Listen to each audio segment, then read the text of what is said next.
Le vent glacial de décembre 1878 sifflait à travers les vignobles endormis de Lausanne, portant avec lui les murmures d'une tempête qui s'annonçait terrible. Au sommet d'une colline dominant le lac Léman, la demeure ancestrale des Fournier se dressait comme un monument à la prospérité et au mystère, ses fenêtres illuminées perçant l'obscurité naissante telles des yeux vigilants. Claire Fournier, 63 ans, matriarcat de cette famille de vignerons fortunés, arpentait les couloirs de chêne massifs de sa demeure, ses pas résonnant dans le silence oppressant. Ses cheveux gris, tirés en un chignon sévère, encadraient un visage marqué par les années et les secrets. Ses mains tremblantes serraient un testament fraîchement rédigé, document qui scellait le destin de ses 9 enfants et petits-enfants. « Mes enfants », murmurait-elle dans le vide, « que Dieu vous protège de ce fardeau que je vous lègue. » Dans le grand salon aux murs tapissés de portraits ancestraux, les 9 héritiers Fournier étaient rassemblés. Marguerite, 16 ans, l'aînée au regard perçant et aux manières déjà adultes, tenait dans ses bras le petit Thomas, âgé de 6 ans à peine, dont les boucles blondes contrastaient avec la gravité de l'atmosphère. Entre eux, 7 autres enfants et adolescents formaient un tableau touchant. Élise, 14 ans, Henri, 13 ans, les jumeaux Paul et Pierre, 11 ans, Sophie, 9 ans, Antoine, 8 ans, et Marie, 7 ans. Grand-mère paraît si fatiguée ces derniers temps, chuchota Élise à Marguerite, ses yeux verts emplis d'inquiétude. Elle passe ses nuits à écrire dans son bureau, et ses marmonnements, on dirait qu'elle parle aux morts. Marguerite resserra sa prise sur Thomas, qui s'était endormi contre son épaule. Elle porte le poids de notre histoire familiale, Élise. Papa nous a toujours dit que les Fournier gardaient des secrets que seuls les héritiers directs pouvaient connaître. La fortune des Fournier était légendaire dans la région. Leurs vignobles s'étendaient sur des hectares de terres fertiles, leurs caves regorgeaient de vins millésimés d'une qualité exceptionnelle, et leur influence s'étendait bien au-delà des frontières suisses. Mais cette prospérité s'accompagnait d'une réputation trouble. Les anciens du village murmuraient des histoires sur l'origine de cette richesse, parlant d'un pacte ancestral, d'un accord passé avec des forces obscures au Moyen-Âge. Ces terres ont été bénies par un moine défroqué il y a plus de 5 siècles, racontait parfois le vieux François, le régisseur de la propriété, aux enfants fascinés. Il promit que tant que le sang des Fournier coulerait dans les veines des propriétaires, la fortune ne tarirait jamais. Mais gare à celui qui tenterait de voler cet héritage. Claire Fournier connaissait ces légendes mieux que quiconque. Son testament, rédigé dans une écriture tremblante mais déterminée, stipulait clairement que la fortune familiale devait être partagée équitablement entre ses 9 descendants directs, et jamais, au grand jamais, tomber entre des mains étrangères. Elle avait passé des mois à consulter les meilleurs notaires de Lausanne pour s'assurer que les clauses légales étaient inattaquables. Mais ce que Claire ignorait, c'est qu'à quelques kilomètres de là, dans une auberge minable de la vieille ville, un homme aux traits durs et aux yeux froids étudiait des documents volés. Adrien Bertrand, 42 ans, cousin éloigné des Fournier et banni de la famille 20 ans plus tôt pour un scandale impliquant des dettes de jeu et des accusations de vol, avait passé 2 décennies à nourrir sa rancœur. Bertrand était un homme brisé par l'amertume. Son visage, autrefois séduisant, portait les marques d'une vie dissolue, joues creuses, barbe négligée, et surtout, ce regard de prédateur qui ne quittait jamais ses yeux sombres. Il avait appris le récent décès du père des enfants, emporté par la tuberculose 3 mois plus tôt, laissant Claire Fournier seule gardienne de la fortune familiale et de ses 9 héritiers. « Ces vignobles m'appartiennent de droit », grondait-il en étudiant les plans de la propriété qu'il avait soudoyé un clerc pour obtenir. « Mon grand-père était le frère aîné de leur ancêtre. Si la justice de ce monde avait un sens, cette fortune serait mienne. » La tempête qui s'annonçait semblait porter avec elle les prémices d'une tragédie. Dans la demeure Fournier, Claire achevait de mettre ses affaires en ordre, ignorant que ses 9 petits anges dormiraient bientôt de leur dernier sommeil. Le testament était signé, scellé et remis entre les mains du notaire Dubois le matin même. « Madame Fournier, avait dit le notaire, un homme corpulent aux lunettes épaisses. « Êtes-vous certaine de ces dispositions? 9 héritiers si jeunes, c'est une lourde responsabilité. Ne devriez-vous pas désigner un tuteur, un régent pour gérer leurs intérêts ?» Claire avait secoué la tête avec fermeté. « François, notre régisseur, veillera sur eux avec sa femme Marthe. Ces enfants sont les derniers porteurs du sang Fournier. Ils grandiront ensemble, unis par leur héritage commun. Ce qu'elle ne savait pas, c'est qu'Adrien Bertrand avait déjà commencé à tisser sa toile. Il s'était présenté au village sous l'identité d'un précepteur parisien recommandé par de fausses lettres de créance. Son plan était simple dans sa cruauté. Éliminer les 9 héritiers, faire passer la tragédie pour un accident et réclamer l'héritage en tant que plus proche parent vivant. La nuit tombait sur Lausanne, et avec elle, les premiers flocons de neige commençaient à valser dans le vent. Dans la demeure Fournier, les enfants se préparaient pour le souper, ignorant qu'un prédateur rôdait déjà dans l'ombre, attendant le moment propice pour frapper. Claire Fournier alluma une dernière chandelle dans sa chambre et se dirigea vers son prie-dieu. « Seigneur, » murmura-t-elle, « protégez mes petits.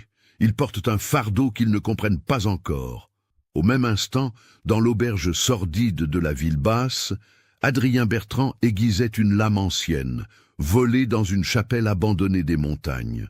Le métal froid reflétait la lueur vacillante de la chandelle, et dans ce reflet dansaient déjà les ombres de 9 jeunes vies qui s'apprêtaient à s'éteindre.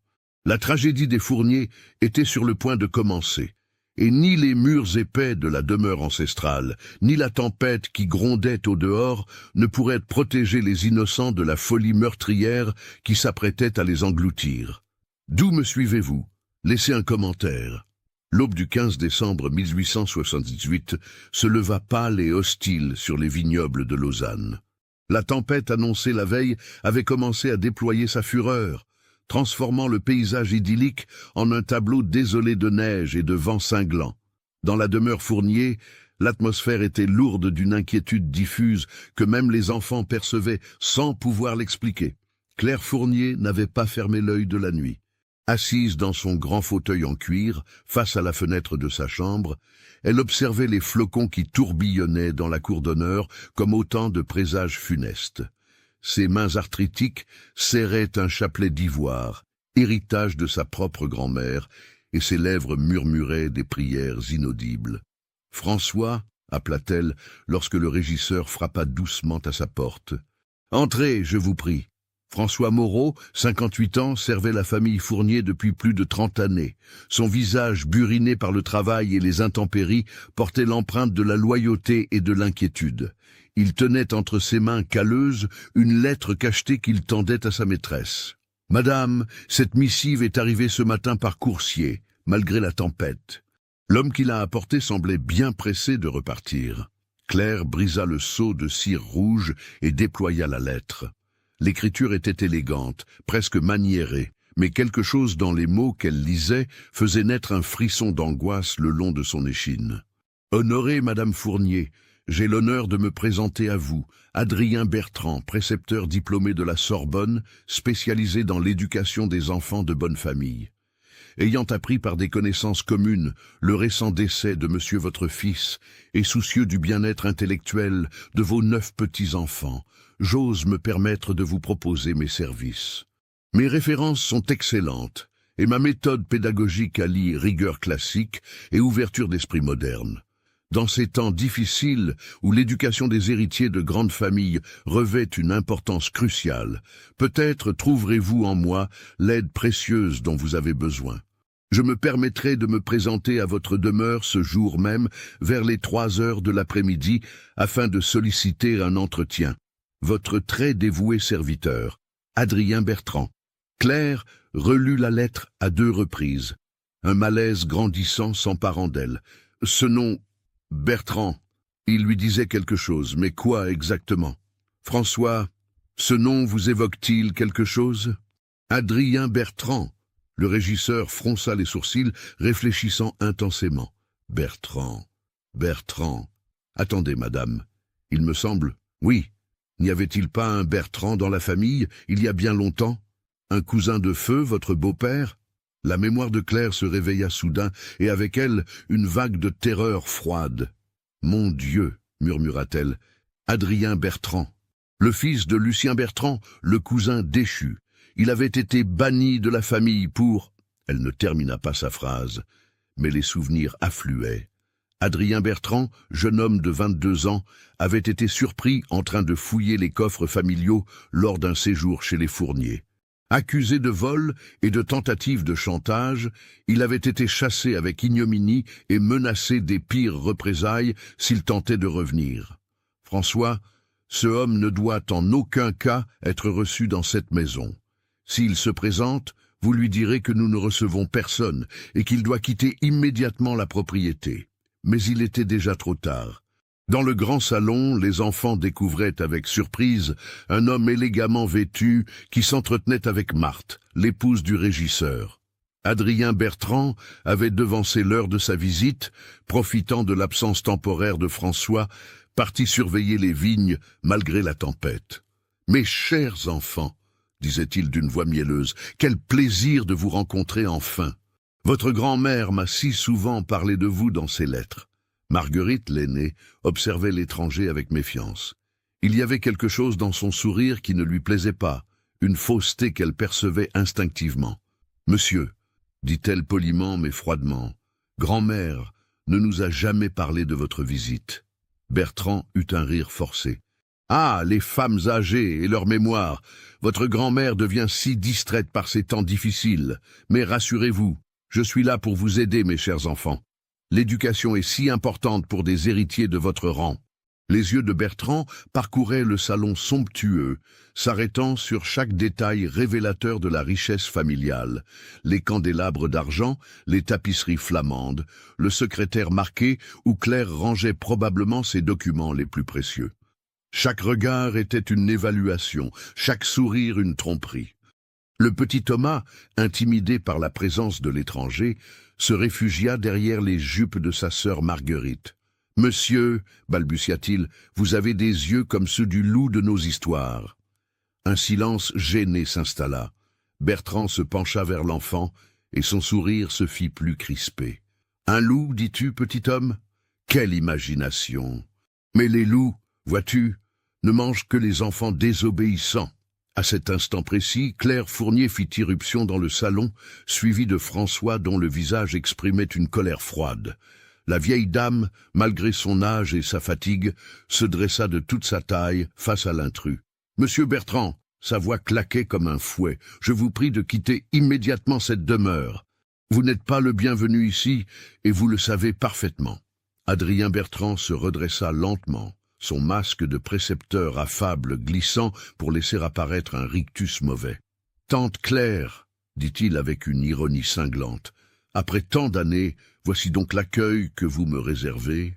Moi qui ne venais que par charité chrétienne pour aider ces pauvres orphelins, ces enfants ne sont pas orphelins, ils ont une famille aimante.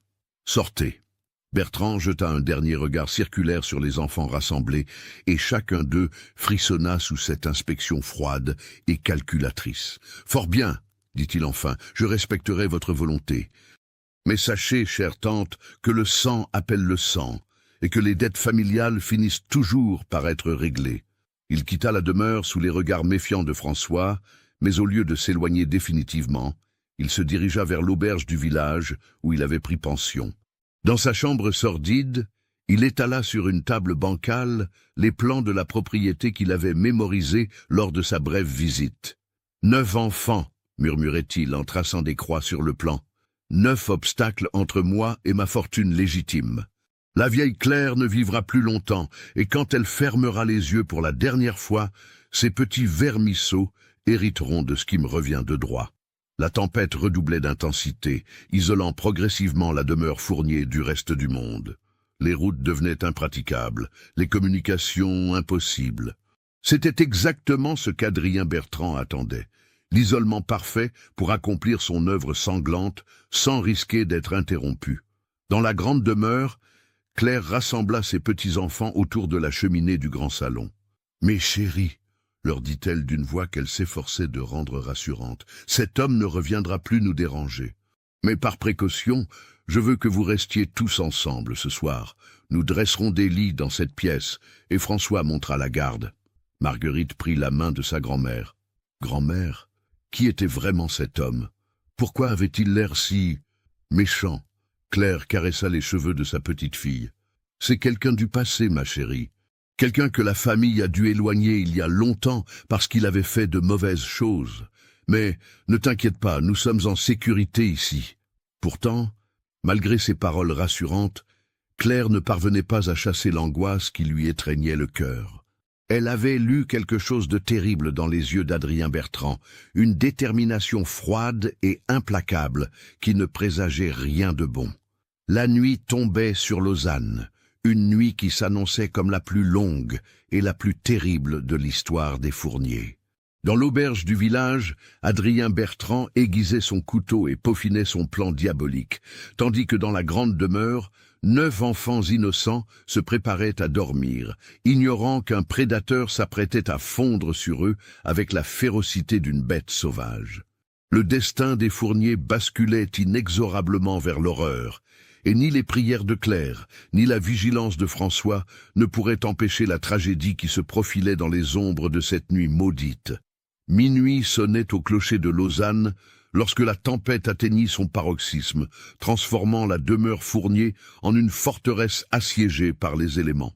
Le vent hurlait à travers les combles avec une violence inouïe, et la neige, poussée par les rafales, s'amoncelait contre les fenêtres comme autant de linceuls blancs. Dans le grand salon transformé en dortoir improvisé, les 9 enfants Fournier dormaient paisiblement sous la surveillance bienveillante de leur grand-mère. Claire, malgré son épuisement, luttait contre le sommeil, assise dans son fauteuil près de la cheminée où les dernières braises rougeoyaient faiblement. François et sa femme Marthe montaient une garde vigilante, mais même leur attention ne pouvait être partout à la fois. Ce qu'ils ignoraient, c'est qu'Adrien Bertrand n'était plus à l'auberge depuis plusieurs heures. Profitant de l'obscurité et de la tempête qui masquait ses mouvements, il avait quitté sa chambre vers 22 heures, emportant avec lui une besace contenant sa lame cérémoniale et plusieurs fioles d'un liquide transparent. Mais ce n'était pas vers la demeure Fournier qu'il s'était dirigé en premier. Sa destination était bien plus surprenante et infiniment plus terrifiante, l'étude du notaire Dubois, situé dans une rue pavée du centre historique de Lausanne. Maître Dubois, homme corpulent de 62 ans, avait été réveillé par des coups violents frappés à sa porte.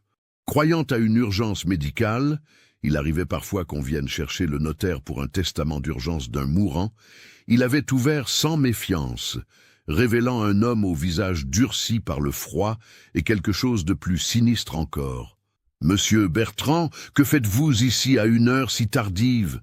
Adrien Bertrand s'était engouffré dans l'étude sans y être invité, secouant la neige de son manteau noir. Ses yeux brillaient d'un éclat fiévreux, et le notaire remarqua immédiatement la bosse suspecte sous sa veste, là où se dissimulait certainement une arme. « Maître Dubois, j'ai besoin de consulter le testament de Claire Fournier, immédiatement. » Le notaire recula instinctivement. « Monsieur, vous n'ignorez pas que les dispositions testamentaires sont confidentielles et que seuls les héritiers légaux... »« Je suis un héritier légitime. » La voix de Bertrand claqua comme un coup de fouet dans le silence de l'étude. « Ma grand-mère était Céleste Fournier, sœur du patriarche Édouard. J'ai des droits sur cette succession. » Maître Dubois secoua la tête avec fermeté. « Monsieur Bertrand, votre parenté avec les Fournier a été légalement rompue il y a 20 ans, suite à votre bannissement pour malversation. Vous n'avez aucun droit sur cette succession. » Ce fut alors que Bertrand révéla la lame qu'il tenait cachée. Le métal ancien, gravé de symboles religieux, reflétait la lueur des chandelles de l'étude. Le notaire blêmit, comprenant soudain qu'il faisait face à un homme déterminé à tout pour parvenir à ses fins. « Cette lame, » murmura Bertrand d'une voix presque hypnotique, appartenait à ce moine défroqué qui a béni les terres des Fournier au XVe siècle. Elle a déjà servi à sceller des pactes de sang.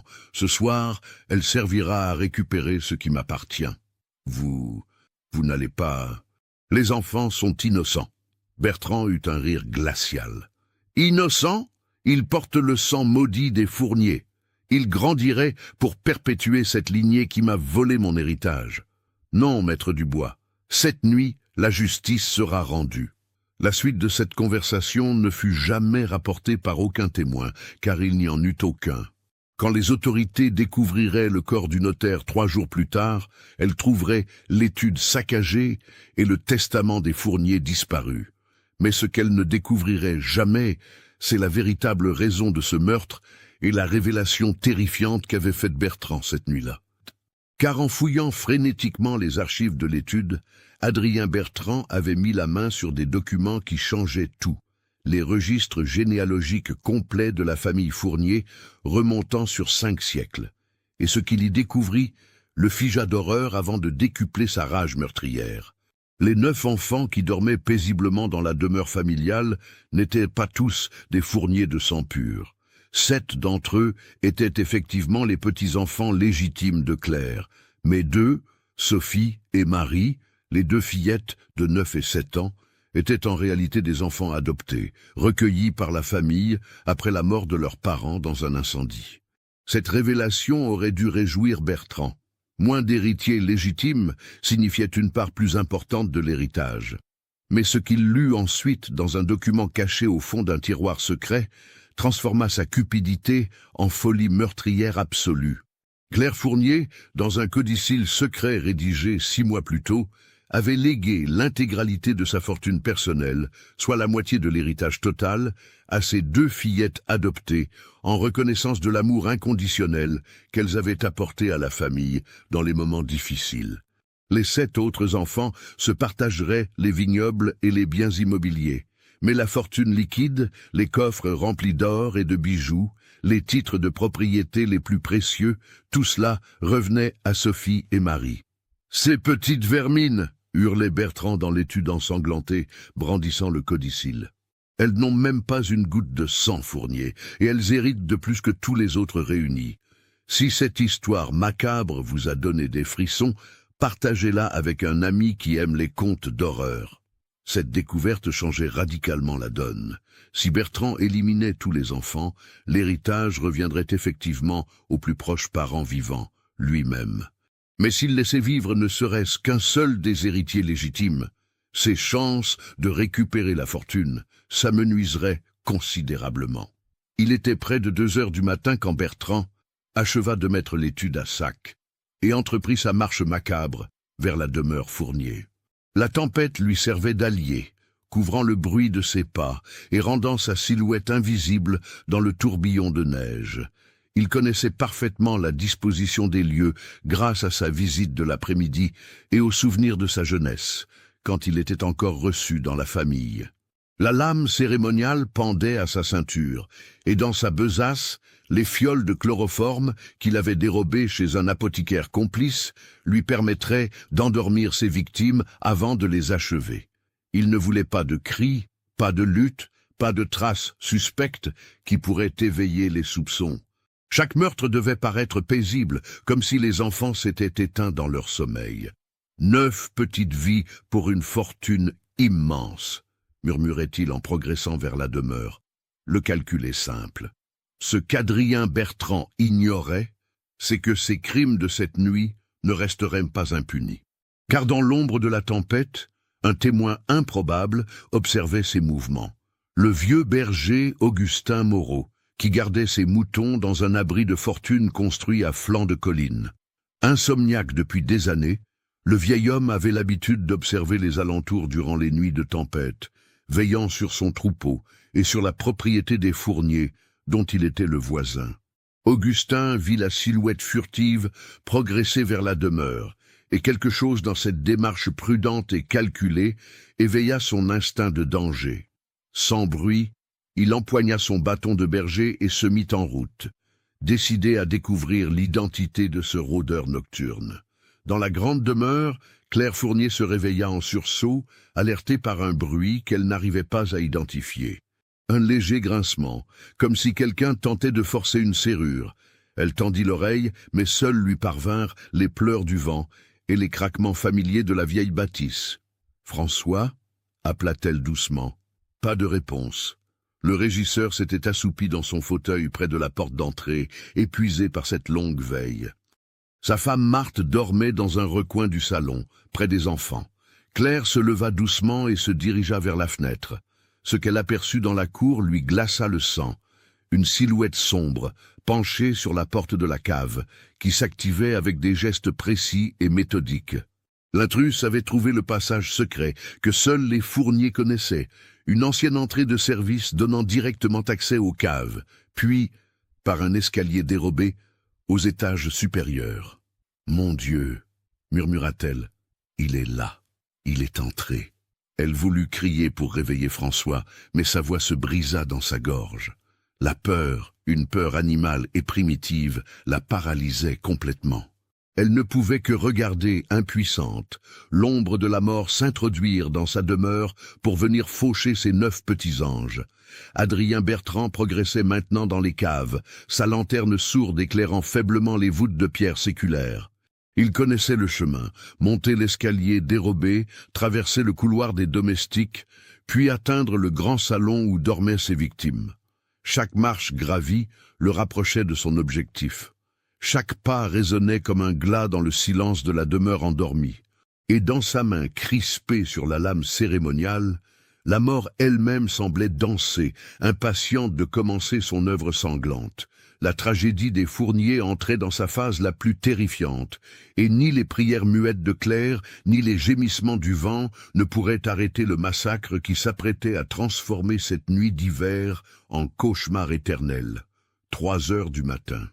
Dans le grand salon de la demeure Fournier, transformé en nurserie de fortune, 9 enfants dormaient paisiblement sous leur couverture de laine, inconscients du danger mortel qui montait vers eux depuis les caves. Leurs respirations innocentes formaient une douce symphonie dans la pénombre, ponctuée par les crépitements des dernières braises dans l'âtre. Adrien Bertrand émergea de l'escalier dérobé comme une ombre maléfique, ses pas étouffés par les épais tapis persans qui recouvraient les couloirs. Sa lanterne sourde projetait des formes grotesques sur les murs tapissés de portraits ancestraux, et il lui sembla que les yeux peints de ses ancêtres le jugeaient pour le crime qu'il s'apprêtait à commettre. « Vous m'avez chassé comme un chien », murmura-t-il au portrait, « mais ce soir, justice sera rendue. » Il atteignit la porte du grand salon et colla son oreille au panneau de chêne massif. À l'intérieur, tout était silence, à l'exception des ronflements paisibles de François qui montait la garde dans son fauteuil près de la cheminée. Bertrand sortit de sa besace la première fiole de chloroforme et imbiba un mouchoir de tissu. Il lui suffirait d'ouvrir la porte, de neutraliser silencieusement le régisseur, puis de procéder méthodiquement à l'élimination des 9 héritiers. Mais au moment où sa main se posait sur la poignée, un bruit inattendu le figea. Des pas dans l'escalier principal, accompagnés d'une voix tremblante mais déterminée. « François! François! Réveillez-vous! Il y a quelqu'un dans la maison !» Claire Fournier descendait l'escalier aussi vite que ses vieilles jambes le lui permettaient, une chandelle à la main et la terreur dans les yeux. Elle avait fini par surmonter sa paralysie initiale et tentait d'alerter ses protecteurs. Bertrand jura intérieurement. L'effet de surprise était compromis. Il fallait agir vite, très vite, avant que l'alarme ne soit donnée et que les enfants ne se réveillent. Il poussa brutalement la porte du salon et bondit vers François qui ouvrait des yeux hagards. Le mouchoir imbibé de chloroforme s'abattit sur le visage du régisseur avant que celui-ci n'ait pu pousser un cri. François se débattit quelques secondes, puis s'affaissa dans son fauteuil inconscient. « François !» La voix de Claire résonnait maintenant depuis le hall d'entrée. « Quelque chose ne va pas, réveillez-vous !» Marthe, l'épouse du régisseur, s'éveilla dans son recoin près des enfants. Dans la pénombre, elle ne distinguait qu'une silhouette penchée sur son mari, mais instinctivement, elle comprit le danger. « Au secours! À l'assassin !» cria-t-elle de toutes ses forces. Son cri réveilla brutalement les 9 enfants. Marguerite, l'aînée, se dressa sur son lit de fortune et aperçut l'intrus.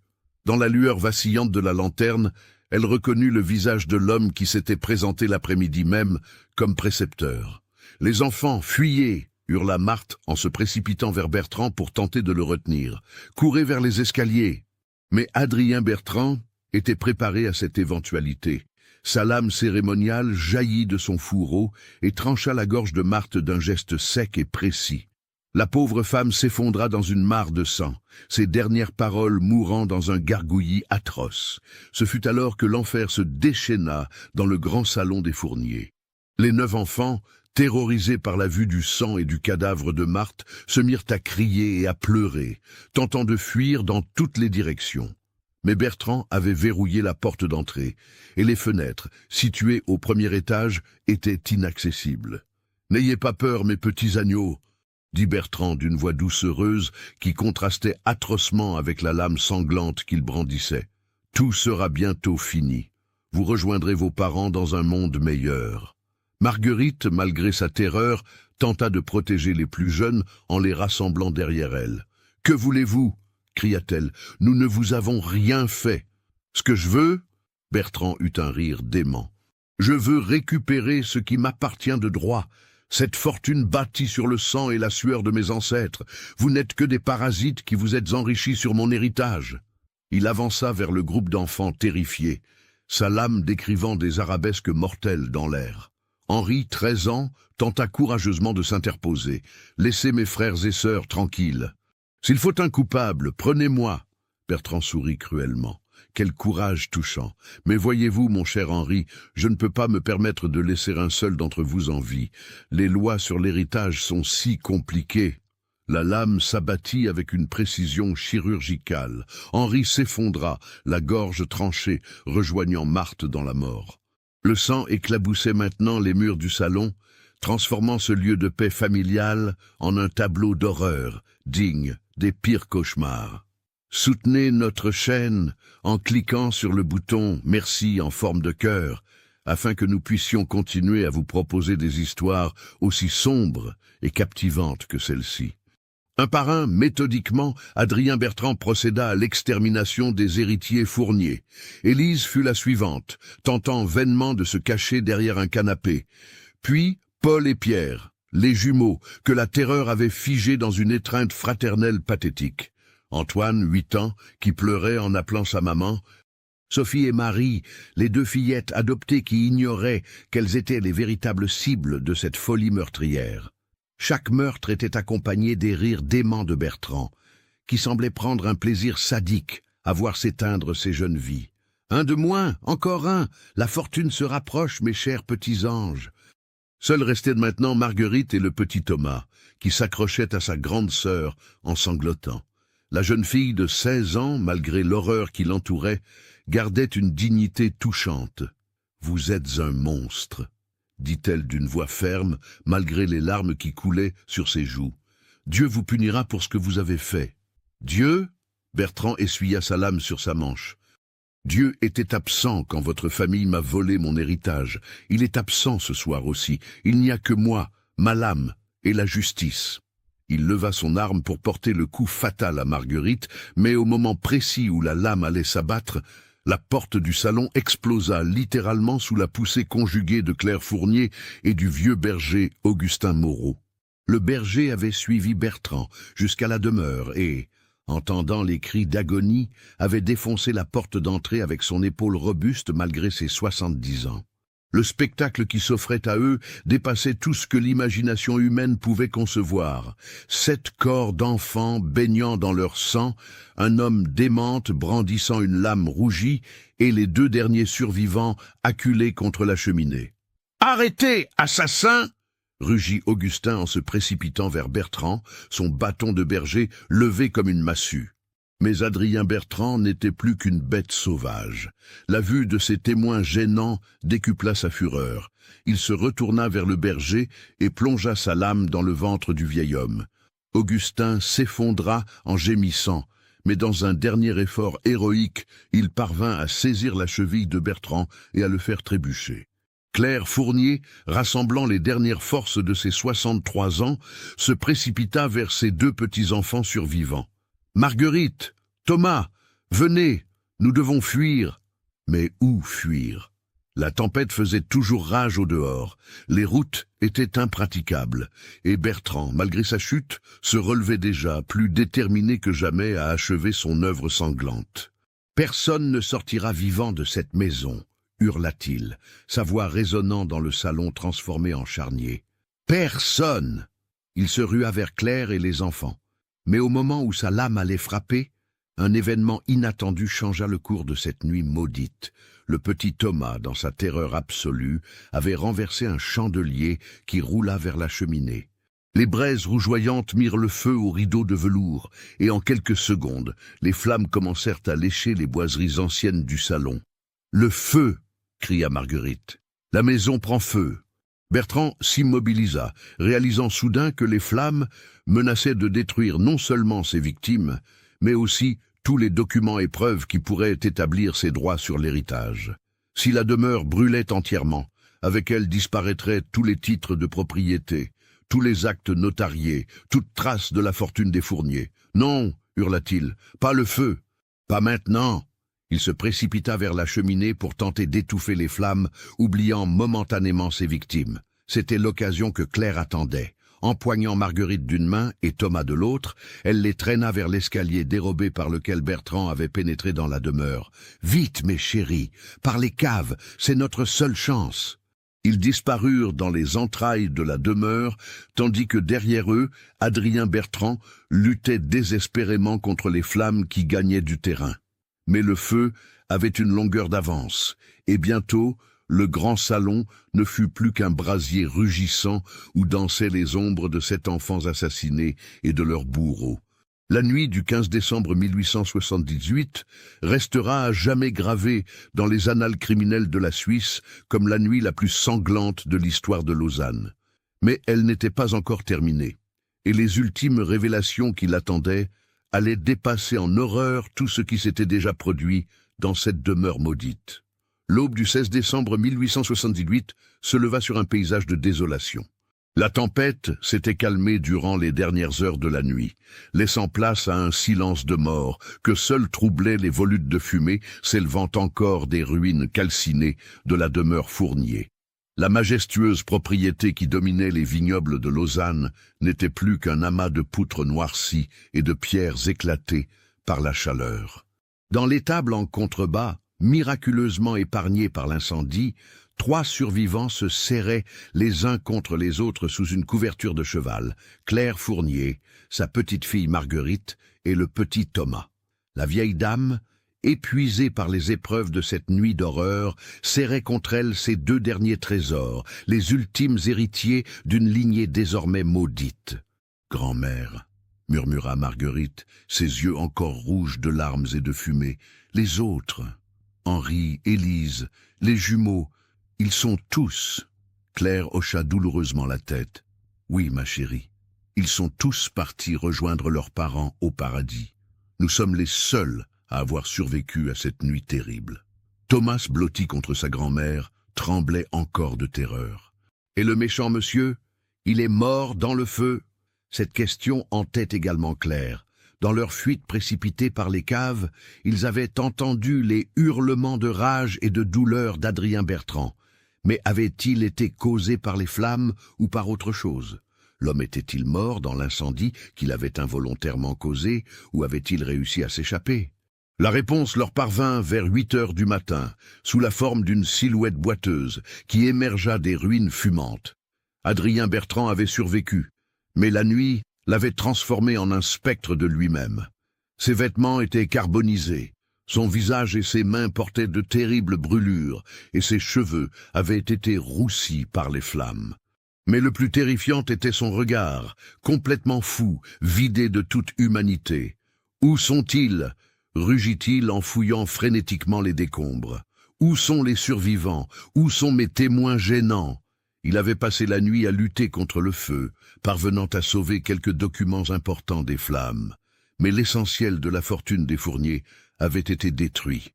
Les coffres-forts avaient résisté au brasier, mais leur combinaison était reconnue des seuls héritiers. Sans Claire, Marguerite et Thomas, ils ne pourraient jamais accéder au trésor qu'ils convoitaient depuis si longtemps.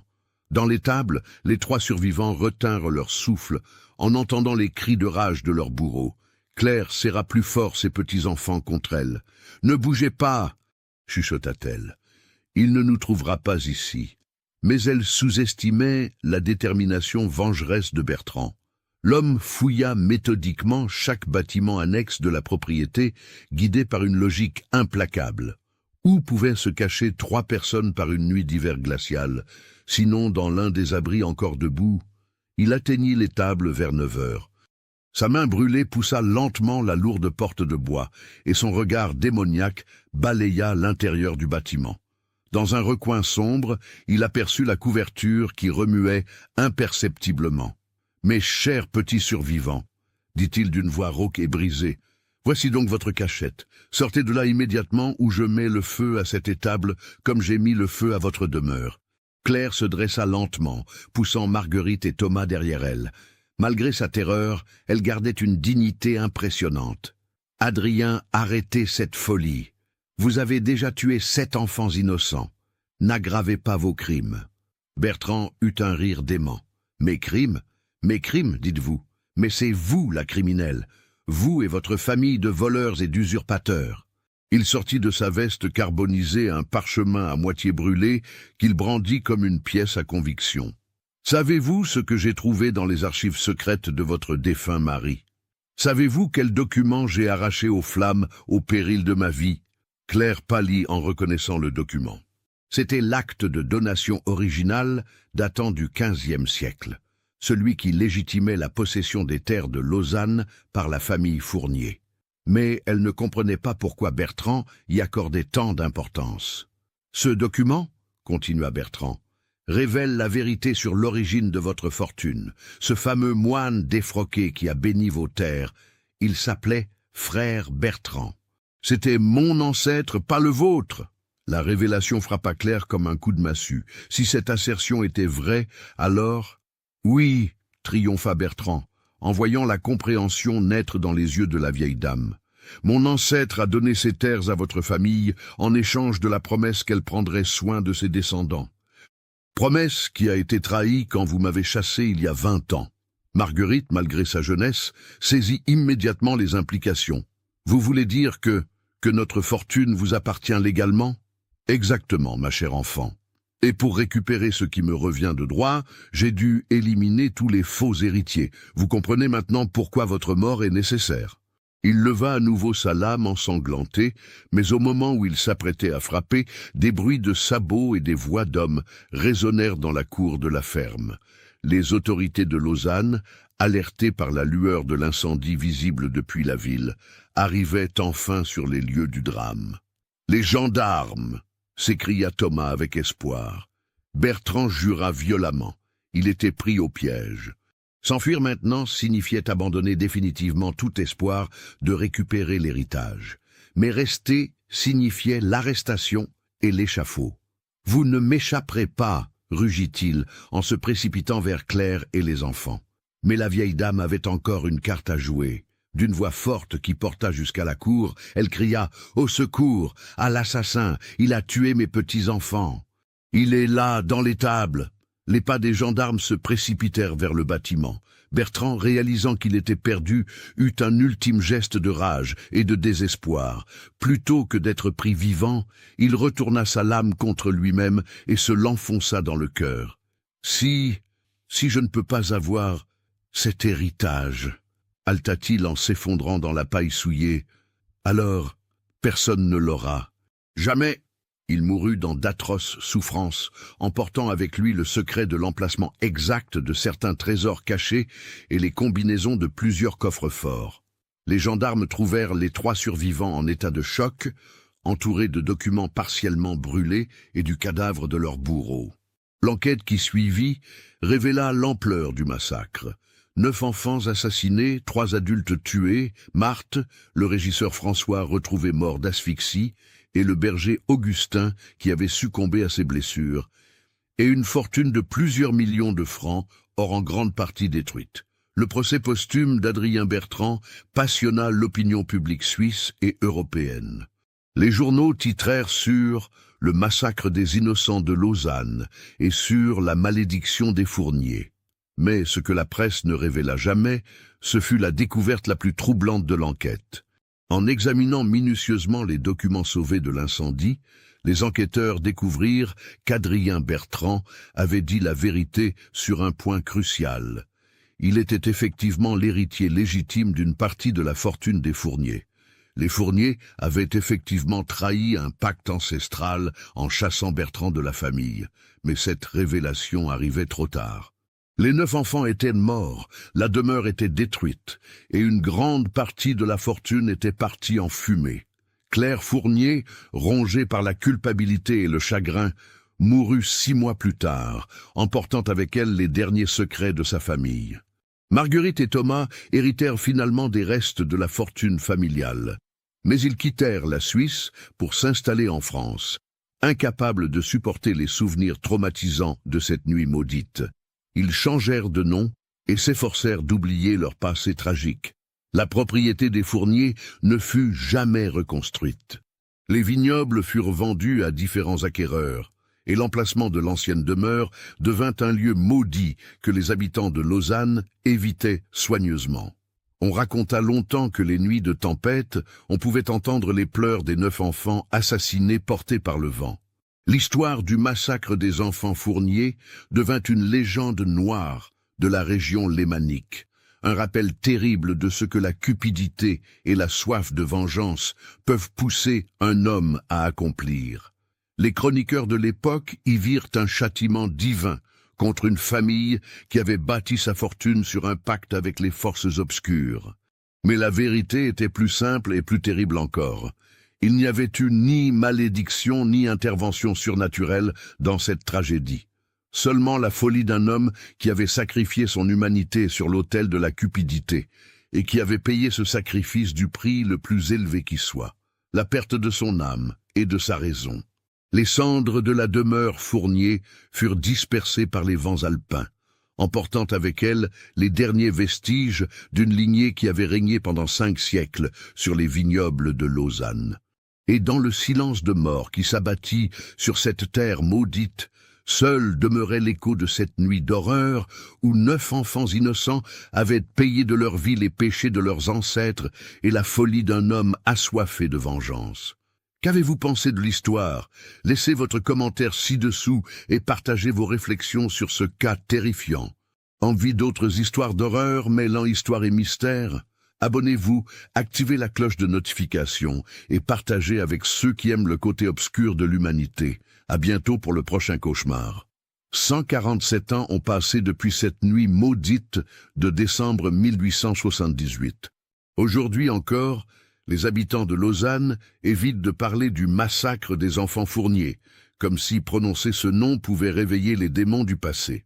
Sur l'emplacement de l'ancienne demeure, un petit square public a été aménagé avec 9 arbres plantés en mémoire des victimes innocentes. Une plaque discrète, souvent fleurie par des mains anonymes, porte cette inscription simple. À la mémoire de Marguerite, Henri, Élise, Paul, Pierre, Antoine, Sophie, Marie et Thomas Fournier, victimes innocentes de la folie humaine, 1878. Mais parfois, les nuits d'hiver où le vent souffle fort depuis les Alpes, les plus vieux habitants du quartier jurent encore entendre des pleurs d'enfants portés par la tempête et voir danser dans les flocons de neige les ombres de 9 petits anges qui n'ont jamais trouvé le repos. Car certaines horreurs, gravées dans la mémoire collective d'un lieu, ne s'effacent jamais vraiment. Elles demeurent là, tapies dans l'ombre, attendant qu'une nouvelle génération découvre les secrets terrifiants que cache parfois l'histoire des familles apparemment les plus respectables. L'héritage des Fournier n'était pas fait d'or et de vignobles, il était fait de sang, de secrets et de terreur. Et ce legs maudit continue de hanter Lausanne, rappelant à tous que derrière les façades les plus prestigieuses peuvent se cacher les abîmes les plus profonds de l'âme humaine.